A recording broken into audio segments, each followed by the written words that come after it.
এখানটা বসো। কেন না ডেকে বসাচ্ছিস? চোখ বন্ধ করো। চোখ ফাঁক বন্ধ করতে পারবো না। করো না। এনে এই না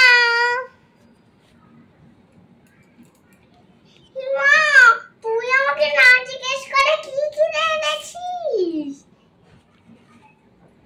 ঘড়ি? খুব পড়ায় গেছিস বল।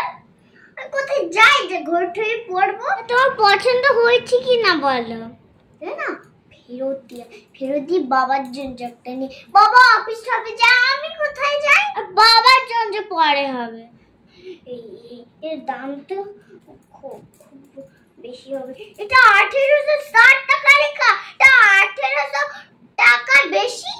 আজকালকার ছেলেমেয়েরা টাকা পয়সা মত বুঝলো না। তোর টাকা দিয়ে ঘড়ি তো কিনতে পারবি, কিন্তু ভালো সবাইকে কিনতে পারবি, কিন্তু বেশি দাম ঘড়ি কিনে লাভটা কি হলো? ফেরত